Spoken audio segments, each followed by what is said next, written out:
అపోస్తలుడైన పౌలు రోమీయులకు రాసిన పత్రిక 8వ అధ్యాయము,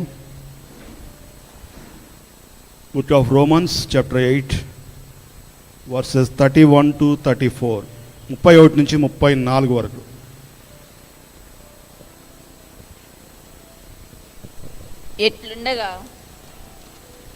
ఎట్లుండగా ఏమందుము, దేవుడు మన పక్షం నుండగా మనకు విరోధి ఎవడు? తన సొంత కుమారుని అనుగ్రహించుటకు వెనుక తీయక మన అందరి కొరకు ఆయనను అప్పగించినవాడు ఆయనతో పాటు సమస్తమును మనకెందుకు అనుగ్రహింపడు? దేవుని చేత ఏర్పరచబడిన వారి మీద నేరం మోపువాడెవడు? నీతిమంతులుగా తీర్చువాడు దేవుడే. శిక్ష విధించువాడెవడు? చనిపోయిన క్రీస్తు యేసే. అంతేకాదు, మృతుల్లో నుండి లేచిన వాడును, దేవుని కుడిపార్శ్వమున ఉన్నవాడును, మన కొరకు విజ్ఞాపనమును కూడా చేయువాడును ఆయనే. చాలండి. ఆదివారం రోజు మనకి జనరల్గా సామాజిక పరంగా చాలా పనులు ఉంటాయి, చాలా బిజీ షెడ్యూల్. అయినప్పటికీ వాటన్నిటినీ వదిలిపెట్టి సజీవుడైన దేవుని సన్నిధిలో ఒక 4 గంటలు గడపాలని తీర్మానించుకొని నిర్ణయించుకొని మరి వచ్చి మనం దేవుని సమక్షంలో లేదా దేవుని సన్నిధిలో లేదా దేవుని సింహాసనం ఎదుట లేదా దేవుని పాద పద్మాల యొద్ద చేరి ఉన్నాం. ఈ సందర్భంగా మహాదేవుడు దేవదేవుడు నీకు నాకు ఇస్తున్న వాగ్దానం ఏంటండి? రోమీయులకు రాసిన పత్రిక 8వ అధ్యాయం 31 నుంచి 34లో ఉంటుంది. దేవుడు మన పక్షమున ఉండగా మనకు విరోధి ఎవడు? దేవుడు నీ పశ్చాన ఉండటం అనేది చాలా ఇంపార్టెంట్ అండి. దేవుడు మన పశ్చాన ఉండటం అనేది చాలా అండర్లైన్ పాయింట్. అది ఉన్నాడు అనుకుంటాం, ఉండటం వేరు, ఉన్నాడని మనం భావించుకోవటం చాలా ఆకాశానికి భూమికి ఉన్నంత తేడా ఉంది. ఈ సందర్భంగా దేవుడు ఇస్తున్నాడు వాగ్దానం. నెక్స్ట్ వచనం, 2వ వచనం చూడండి, 32. తన సొంత కుమారుని అనుగ్రహించుటకు వెనుక తీయక మన అందరి కొరకు ఆయనను అప్పగించిన వాడు ఆయనతో పాటు సమస్తమును మనకెందుకు అనుగ్రహింపడు? నీకు నాకు దేవదేవుడు నీ జన్మ పాపాల నుంచి, నా జన్మ పాపాల నుంచి, కర్మ పాపాల నుంచి విముక్తి కోసం దేవుడు తన సొంత కుమారుణ్ణి బలియాగంగా శిలువ మీద అర్పించాడు. అలా అర్పించిన దేవదేవుడు మహాదేవుడు పరలోక తండ్రి నీకు కావలసిన సమస్తాన్ని, నీ ఆశ ఏదో ఉండొచ్చు, నీ కోరిక ఏదో ఉండొచ్చు, నీ ప్రార్థన ఏదో ఉండొచ్చు, నీ మొర్ర ఏదో ఉండొచ్చు, నీ విజ్ఞాపన ఏదో ఉండొచ్చు, సంవత్సరాల తరబడి పరిష్కారం కాని సమస్య ఏదో ఉండొచ్చు, నీ భర్తకి లేదా భార్యకి కుటుంబ సభ్యులకి చెప్పలేని మరి అంశము లేదా ఇష్యూ ఉండొచ్చు. ఏదైనా కానీ ఆయన ఇస్తున్న వాగ్దానం, ఆయనతో పాటు సమస్తము నీకు ఎందుకు ఇవ్వడు? ఎవరితో పాటు అండి? Conditions apply. నువ్వు నేను కలిగి ఉండాల్సింది మొట్టమొదటిగా యేసుక్రీస్తు ప్రభువారు నీ హృదయంలో, నీ కుటుంబంలో, నీ సంఘంలో, నీ మందిరంలో, నీ జీవన విధానంలో, నీ ఆత్మీయ జీవితంలో ఆయనే రాజుగా మహారాజుగా కొలువుదీరి ఉన్నప్పుడు మాత్రమే నువ్వు కోరిన యావత్తు, కొండ మీద కోతిని కోరుకున్నా అది నీకు ఇస్తాడు. అప్పటి వరకు, ఎప్పటి వరకు అండి? యేసయ్య నీతో పాటు నీ జీవితంలో ప్రవేశించి నీ జీవితాన్ని చేపట్టి నడిపిస్తున్నప్పుడు మాత్రమే. మనం ఎక్కడ ఫెయిల్ అవుతున్నామంటే, యేసయ్య మనతో పాటు ఉన్నాడు అని మనం స్టేట్మెంట్ ఇస్తాం చాలా ధైర్యంగా, కానీ మన జీవితంలో దాని రిజల్ట్ని, ఫ్రూట్ని లేదా ఫలాన్ని మనం చూడలేకపోతున్నాం. ఎక్కడుందండి లోపం? ఎక్కడుందా అనేది మరి అపోస్తలుడైన పౌలు చాలా క్లియర్గా చెప్పాడు. ఆయనతో పాటు సమస్తం మీకు ఎందుకు అనుగ్రహింపడు?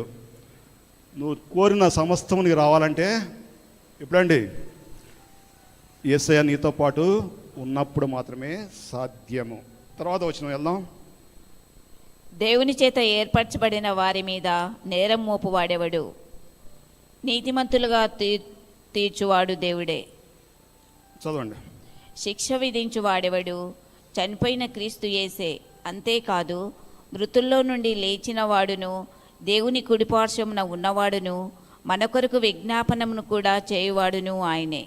దేవదేవుడు తన ప్రియకుమారుడు గురించిన గుణలక్షణాలని లేదా ఆయన చేసే పనిని చాలా క్లారిటీగా, చాలా స్పష్టంగా చిన్న పిల్లలు సైతం అర్థమయ్యే రీతిలో ఇక్కడ రాయించాడు. ఏమిటండి? మొట్టమొదటిగా నీ మీద నా మీద నేరం మోపేవాడు ఎవరు? యేసుక్రీస్తు ప్రభువారు. నీకోసం ప్రాణం పెట్టిన దేవుడు జాగ్రత్త బిడ్డ, జాగ్రత్త తమ్ముడు, జాగ్రత్త అన్నయ్య, జాగ్రత్త తండ్రి, జాగ్రత్త తల్లి అని చెప్తున్నాడు. మన మీద పక్కవాళ్ళ నేరం మోపితే మనకి చాలా ఇబ్బంది, వాడు అంత చూసే వరకు మనం నిద్రపోము. కానీ దేవుడైతే ఎట్టి పరిస్థితుల్లోనూ నీ ప్రతి పనికి, ప్రతి మాటకి, ప్రతి చర్యకి, ప్రతి బాడీ లాంగ్వేజ్కి నువ్వు ఎప్పుడు ఇవ్వాలండి? అంతిమ దినాన లేదా అంత్య దినాన, జడ్జిమెంట్ డే రోజు నువ్వు నేరం మోపబడుతుంది. నేరం తగిన నీతిమంతులుగా నువ్వు నీతిమంతుడు అయితే నీతిమంతులుగా దేవుడు తీర్పు తీరుస్తాడు. లేదంటే దానికి వైట్ ఆపోజిట్ శిక్ష విధిస్తాడంట. ఎవరు? యేసుక్రీస్తు ప్రభువారు. అంత మాత్రమే కాదు, ఆయన నీ పక్షాన నా పక్షాన దేవుడి కుడి పార్శ్వాన కూర్చుండి మన కోసం విజ్ఞాపన చేస్తున్నాడు. నువ్వు ప్రార్థన చేసినా చేయకపోయినా నీకోసం ఆయన అనుదినము అనునిత్యము 24/7 365 days ఎల్లవేళలా ఆయన నీకోసం ప్రార్థిస్తూనే ఉంటాడు, విజ్ఞాపన చేస్తూ ఉంటాడు. అందుకనే మనం ఆ ఫ్రూట్స్ను పొందుతూ ఉంటాం. అదే మన గొప్ప అనుకుంటాం. మన పాస్టర్ గారు ప్రార్థన చేశారు కాబట్టి మనకు వచ్చింది అనుకుంటాం. కానీ నీ కోసం యేసుక్రీస్తు ప్రభువారు అనునిత్యము విజ్ఞాపన ఎక్కడ చేస్తాడండి? దేవుని కుడి పార్శ్వాన కూర్చొని చేస్తూనే ఉంటాడు. యేసయ్య ఇస్తున్న మరో వాగ్దానం ఒకసారి చూద్దాం. యోహాను సువార్త 14వ అధ్యాయము 16వ వచనం, 14 and 16. Book of John 14:16. నేను తండ్రిని వేడుకుందును, మీ యొద్ద ఎల్లప్పుడూ ఉండుటకై ఆయన వేరొక ఆదరణకర్తను అనగా సత్యస్వరూపి అగు ఆత్మను మీకు అనుగ్రహించును. ఎప్పుడు ఉంటాడండి పరిశుద్ధాత్మ దేవుడు? ఎల్లప్పుడూ. నువ్వు ఆత్మీయ జీవితంలో ఎలాంటి స్థితిలో ఉన్నా కానీ నీతో పాటు మరి నీ జీవితంలో ఆయన యజమానిగా ఉండి నిన్ను, నీ జీవితాన్ని, నీ ఆత్మీయ జీవితాన్ని చేపట్టి నడిపిస్తుంటాడు. ఎవరండి ఆయన? పరిశుద్ధాత్మ దేవుడు. ఆయనే సత్యస్వరూపి, ఆయనే ఆదరణకర్త. ఎలా వచ్చాడు ఆయన? యేసుక్రీస్తు ప్రభువారి విజ్ఞాపన ద్వారా నీకు నాకు అనుగ్రహింపబడ్డాడు. మరో వచనం చూద్దాం. అపోస్తుల కార్యములు 2వ అధ్యాయము 38-39. Book of acts chapter 2, 38 and 39. పేతురు, మీరు మారు మనసు పొంది పాప క్షమాపణ నిమిత్తము ప్రతివాడు యేసుక్రీస్తు నామమున బాప్తీసం పొందుడి, అప్పుడు మీరు పరిశుద్ధాత్మను వరము పొందుదురు. ఈ వాగ్దానం మీకును మీ పిల్లలకును దూరస్తులందరికీ అనగా ప్రభువైన మన దేవుడు తన యొద్దకు పిలిచిన వారికి అందరికీ చెందినని వారితో చెప్పారు. బాప్టిజం పొందిన ప్రతి ఒక్కరికి దేవుడిస్తున్న వరము లేదా తలాంతు లేదా అనుగ్రహము లేదా దేవుని కటాక్షము, దేవదేవుని కటాక్షం ఏంటండి?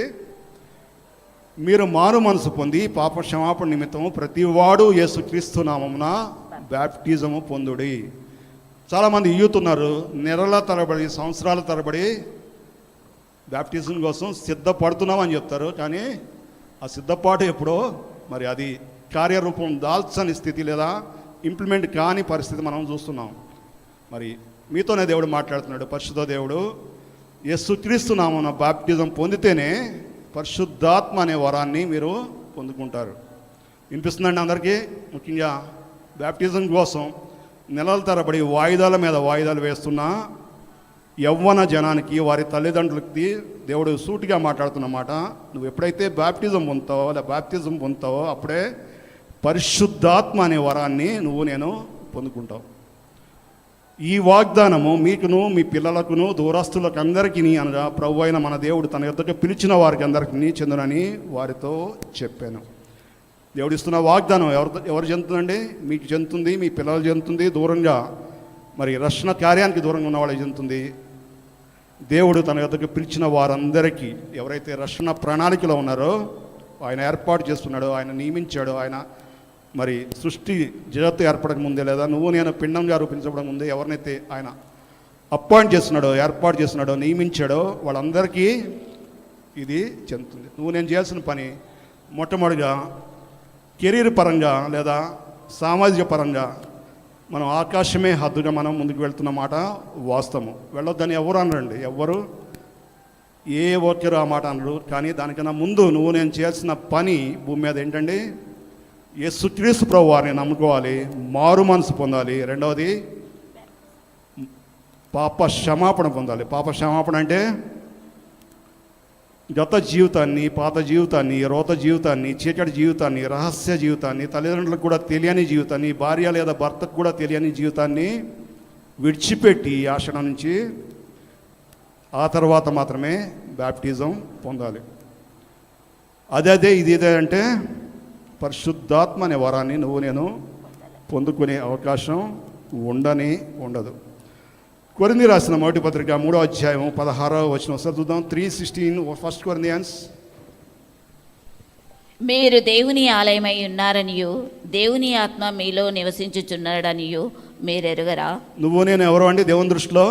మొన్న కూడా చెప్పాను, నువ్వు నేను దేవుని సారూప్యము, హిజ్ ఓన్ ఇమేజ్. రెండవది దేవుడిచ్చిన బహుమానం, గాడ్స్ ప్రీషియస్ గిఫ్ట్, అత్యంత విలువైన శ్రేష్టమైన బహుమానం. నీ ఇంట్లో వాళ్ళు లేదా నీ భార్య, నీ భర్త, లేదా నీ కుటుంబ సభ్యులు, లేదా నీ తోబుట్టువులు నిన్ను ఏ విధంగా చూడొచ్చు, కానీ దేవుడైతే నేను ఏ విధంగా చూస్తున్నాడండి? అత్యంత శ్రేష్టమైన విలువైన బహుమానంగా నన్ను చూస్తున్నాడు. మూడవదిగా నువ్వు నేను ఎవరండి? దేవదేవుడు నివసించే ఆలయము. You are nothing but temple of living god. సజీవుడైన దేవుడిని నీలో ధరింపజేసి నువ్వు ఎటెళ్తాటు నీతో పాటు నివసించే దేవుడు, నీతో పాటు సంచరించే దేవుడు, నీలోనే ఉండే దేవుడు. ఆ విషయాన్ని మనం మర్చిపోతూ ఉంటాం. అందుకని మరోసారి కొరింథీ పత్రికలోని అపోస్తలుడైన పౌలు గుర్తు చేస్తున్నాడు. 19:6వ అధ్యాయము 19:20. మీ దేహము దేవుని వలన మీకు అనుగ్రహింపబడి మీలోనున్న పరిశుద్ధాత్మక ఆలయమై ఉన్నదని మీరు ఎరుగరా? మీరు మీ సొత్తు కాదు, విలువ పెట్టి కొనబడిన వారు గనుక మీ దేహముతో దేవుని మహిమపరచుడి. మీరు మీ సొత్తు గారు అంటే మీ సంబంధించి మీరు దాన్ని క్లెయిమ్ చేసుకోవడానికి మరి ఎలాంటి కారణం లేదు. విలువ పెట్టి కొనబడినవారు. ఏ విలువ పెట్టి కొన్నారంటే యేసుక్రీస్తు ప్రభువు వారి ప్రశస్తమైన రక్తము శరీరం పెట్టి మనం కొన్నవాళ్ళం. కాబట్టి పరిశుద్ధాత్మ దేవుడు నీలో నివసిస్తున్నాడు. కాబట్టి నువ్వు నేను చేయాల్సిన పని ఒకే ఒక్క పని, నీ శరీరంతో, నీ దేహంతో, నీ అంతరింద్రియాలతో, నీ జీవన విధానంతో దేవదేవుణ్ణి లేదా మహాదేవుణ్ణి మహిమపరచాలి, ఘనపరచాలి. చేస్తున్నామా మనం?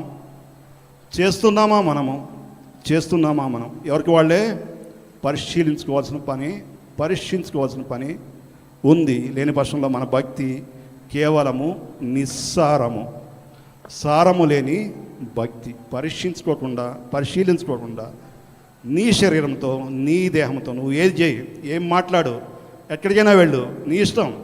ఫ్రీ విల్ దేవుడు ఇచ్చాడు, మనస్సాక్షిని ఇచ్చాడు. ఏది చేసినా, ఏది తలంచినా, ఏది అడిగినా దేవుని నామం మహిమపరచబడాలి. నువ్వు ఇంట్లో ఉండు, ఆఫీస్లో ఉండు, కొలీగ్తో మాట్లాడు, చాటింగ్ చేయి, ఇంకేదని చేయి, ఏది చేసినా దేవుని నామానికి మహిమ రావాలి. వస్తుందా అనేది నువ్వు నేను పరీక్షించుకోవాల్సిన పని ఉంది. మనందరూ తెలుసు, చాలా క్యాజువల్గా వాటిని కప్పెట్టేస్తాం, వాటిని ముసుగేసేస్తాం, వాటిని దుప్పట్లో ఉంచేస్తాం. నువ్వు నేను సరి చేసుకోవాల్సిన అవసరం ఉంది. ఇంకా ఎన్నాళ్ళు ఆ పాత జీవితంలోనే, గత జీవితంలోనే, చీకటి జీవితంలోనే ఉంటూ భక్తి చేశానని మురిసిపోవడం కేవలం క్రైస్తవ సమాజానికి సాధ్యం అంటంలో ఎలాంటి అతిశయోక్తి లేదు.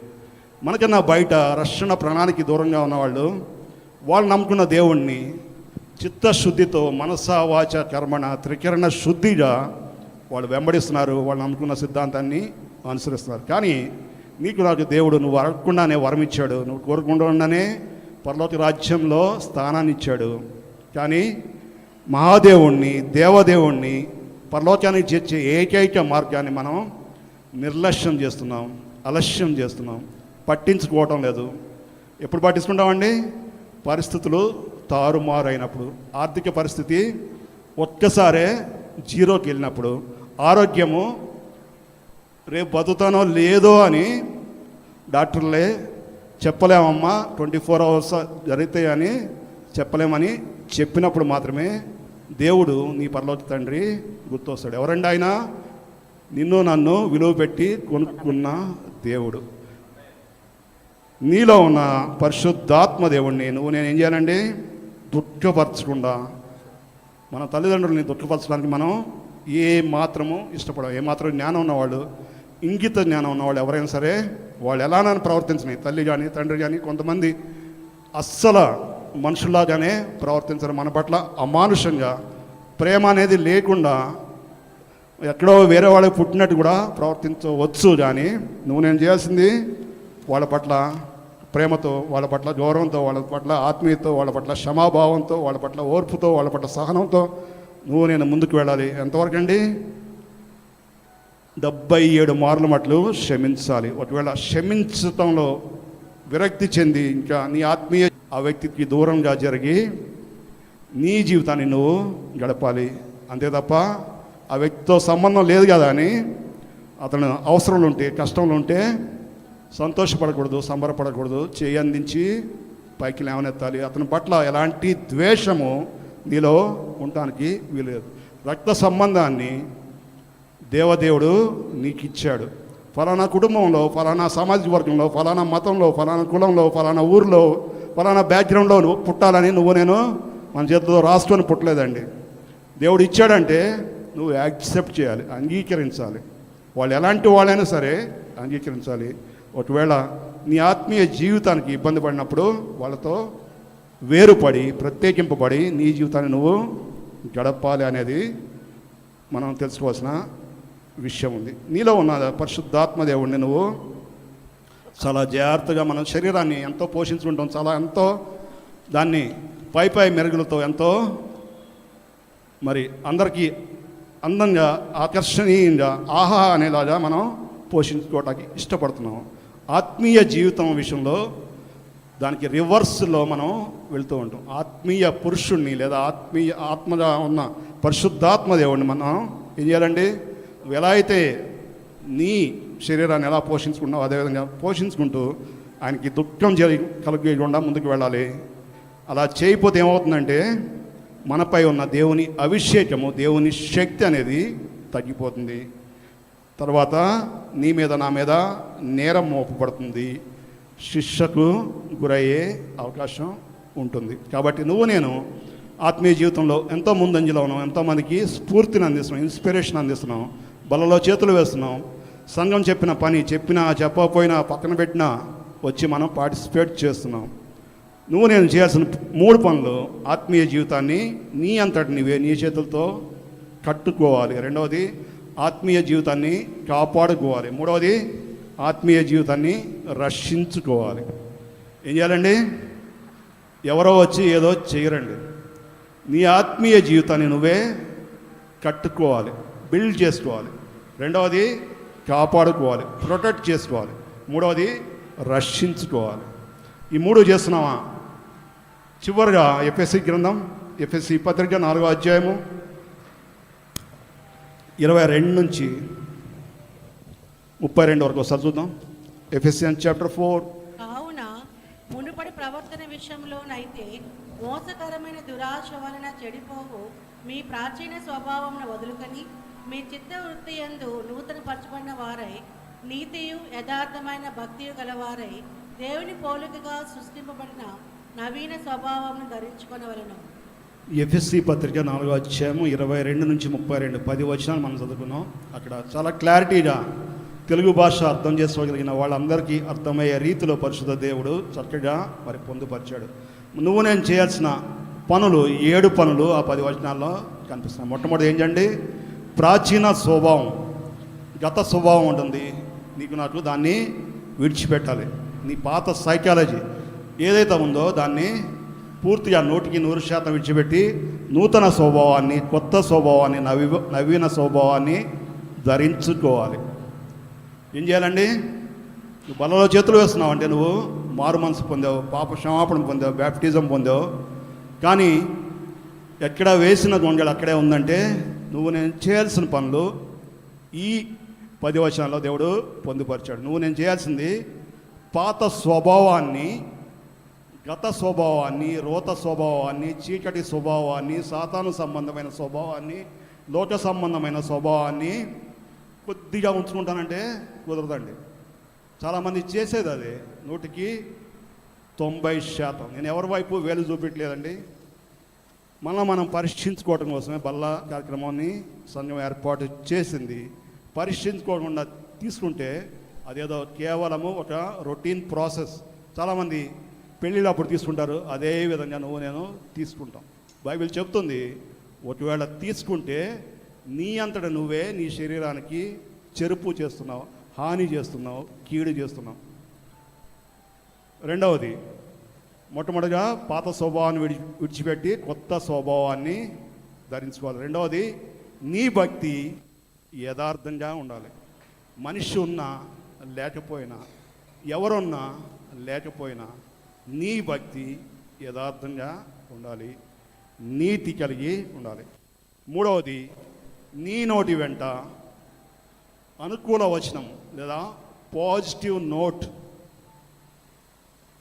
ఈ విషయంలో చాలామంది విద్యాధికులు, పెద్ద పెద్ద ఉద్యోగాలు చేసేవాళ్ళు, చాలా ఉన్నత స్థితిలో ఉన్నాము అన్నవాళ్ళు, నేను ఎప్పుడో చిన్నప్పుడే మా తాతల దగ్గర నుంచి నేను క్రైస్తవుడు అని చెప్పుకున్న వాళ్ళు దేవుని ద్వారా వెళ్ళిపోతున్నారండి. దేవుడిచ్చిన నోటి ద్వారా, నీ ఫోన్ ద్వారా కావచ్చు, నువ్వు మాట్లాడే మాటల ద్వారా కావచ్చు, అనుకూల వచనం, క్షేమం కలగాలి, పక్కవాడికి క్షేమం కలగాలి, లాభం కలగాలి, ప్రయోజనం కలగాలి, ప్రోత్సాహం కలగాలి, ఓదార్పు కలగాలి.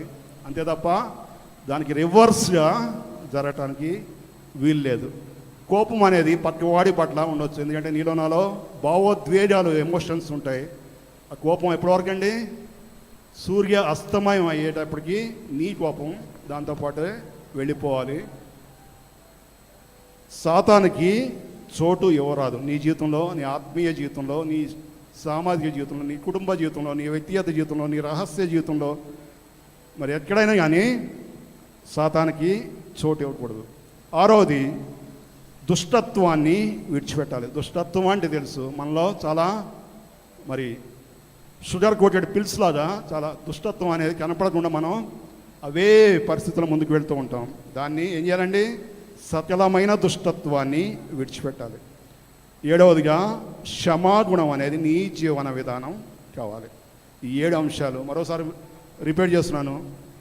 పాత స్వభావాన్ని విడిచిపెట్టి కొత్త స్వభావాన్ని ధరించుకోవాలి. నువ్వు ఎప్పుడు బాప్టిజం పొందావో, ఎప్పుడు రక్షణ పొందావో, ఎప్పుడు పాప క్షమాపణ పొందావో, ఎప్పుడు దేవుని దగ్గరికి వచ్చావో, ఎన్ని ఏళ్ళ నుంచి బాగినాథ్ సెంట్రల్కి చర్చికి వచ్చావో దేవుడు నిన్ను అడగట్లేదండి. నీలో కొత్త స్వభావము, నూతన స్వభావము, నవీన స్వభావం ఈ క్షణాన ఉందా? ఉంటే నువ్వు దేవుని దృష్టిలో బడా నమ్మకమైన మంచి దాసుడా, దాసురాలు. లేదంటే చెప్పాల్సిన అవసరం లేదు. నీ భక్తి యథార్థతతో కలిగి ఉండాలి. అది ఎవరో చూస్తున్నారని యథార్థత అనేది అరువు తెచ్చుకోకూడదు, అప్పు తెచ్చుకోకూడదు. మూడవది, నీ నోటి వెంట క్షేమకరమైన వచనము, మాటలు రావాలి. నువ్వు వాడే ప్రతి మాట అంత్యదినాన లెక్క అప్పచెప్పాలి. కోపపడదు అని కోపం అనేది సూర్యాస్తమయానికి మాయమైపోవాలి.